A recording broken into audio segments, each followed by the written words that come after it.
Marlon Brando Jr. was an American actor and film director with a career spanning 60 years, during which he won the Oscar for Best Actor twice. He is well regarded for his cultural influence on 20th century film. Brando was an activist for many causes, notably the civil rights movement and various Native American movements. Having studied with Stella Adler in the 1940s, he is credited with being one of the first actors to bring the Stanislavski system of acting and method acting, derived from the Stanislavski system, to mainstream audiences.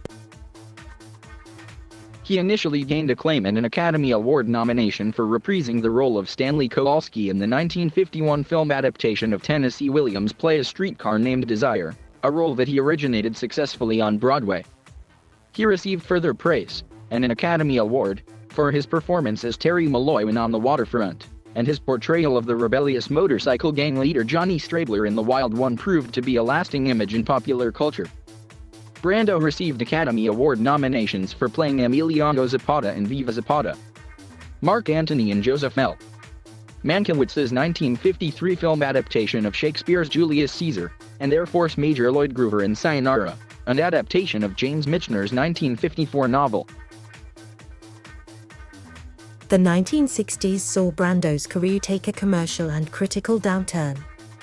He directed and starred in the cult western One-Eye Jacks, a critical and commercial flop, after which he delivered a series of notable box office failures, beginning with Mutiny on the Bounty. After 10 years of underachieving, he agreed to do a screen test as Vito Corleone in Francis Ford Coppola's The Godfather. He got the part, and subsequently won his second Academy Award in a performance critics consider among his greatest. The Godfather was one of the most commercially successful films of all time, and alongside his Oscar-nominated performance in Last Tango in Paris, Brando re-established himself in the ranks of top box office stars. After a hiatus in the early 1970s, Brando was generally content with being a highly paid character actor in cameo roles, such as in Superman, as Colonel Kurtz in Apocalypse Now, and in The Formula, before taking a 9-year break from film. According to the Guinness Book of World Records, Brando was paid a record $3.7 million and 11.75% of the gross profits for 13 days' work on Superman. Brando was ranked by the American Film Institute as the fourth greatest movie star among male movie stars whose screen debuts occurred in or before 1950. He was one of only 6 actors named in 1999 by Time magazine in its list of the 100 most important people of the century. In this list, Time also designated Brando as the actor of the century.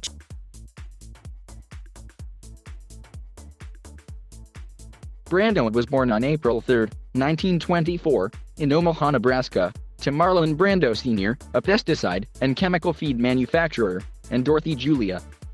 Brando had 2 older sisters, Jocelyn Brando and Frances. His ancestry was German, Dutch, English, and Irish. His patrilineal immigrant ancestor, Johann Wilhelm Brandau, arrived in New York in the early 1700s from the Palatinate in Germany.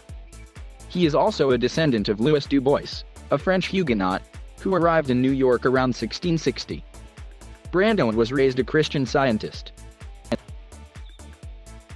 His mother, known as Dodie, was unconventional for her time. She smoked, wore pants and drove cars. An actress herself and a theater administrator, she helped Henry Fonda begin his acting career.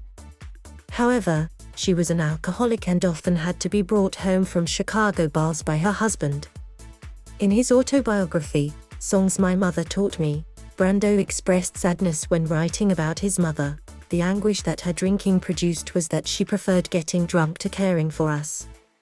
Dodie and Brando's father eventually joined Alcoholics Anonymous. Brando harbored far more enmity for his father, stating, "I was his namesake, but nothing I did ever pleased or even interested him. He enjoyed telling me I couldn't do anything right. He had a habit of telling me I would never amount to anything." Around 1930, Brando's parents moved to Evanston, Illinois, when his father's work took him to Chicago.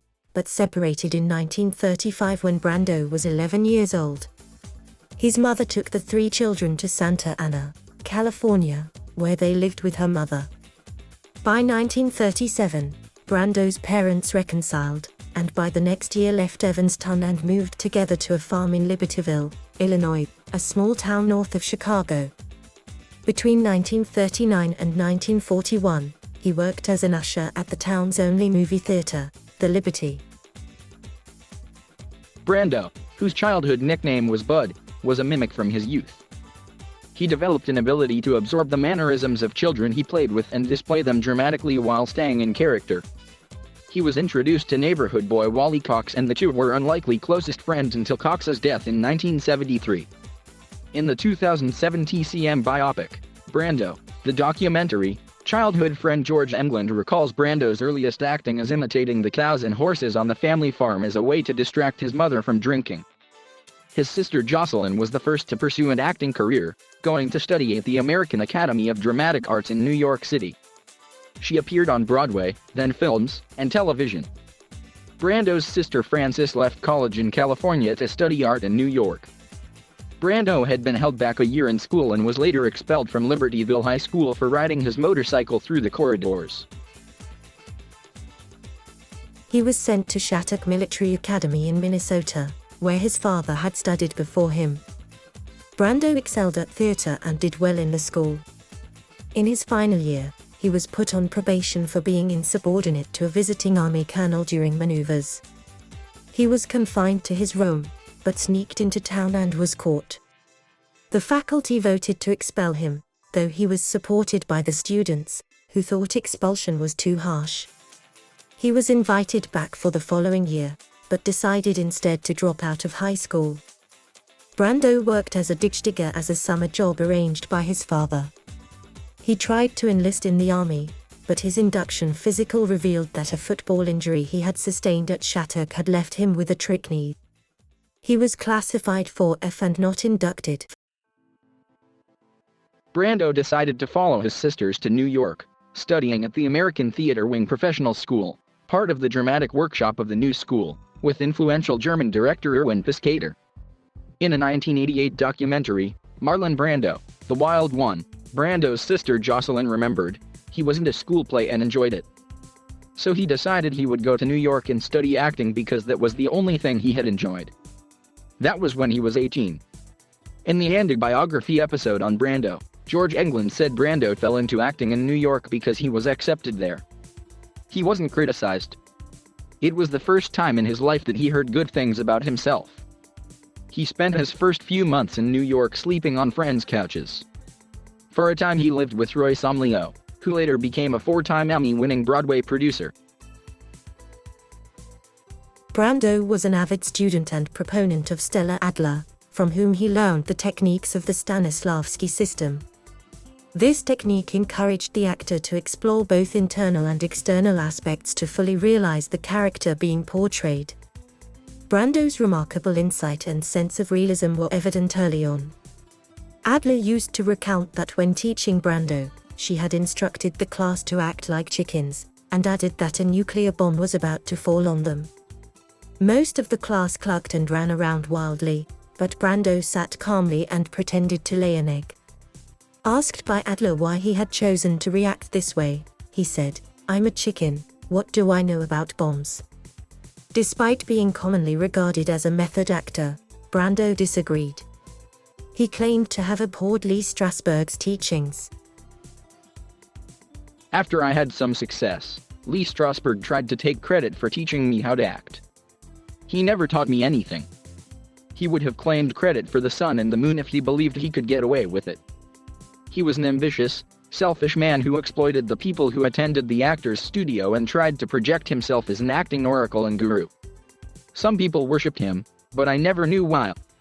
I sometimes went to the actor's studio on Saturday mornings because Elia Kazan was teaching, and there were usually a lot of good-looking girls, but Strasberg never taught me acting. Stella did, and later Kazan.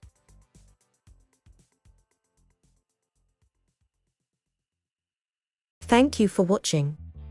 Please subscribe.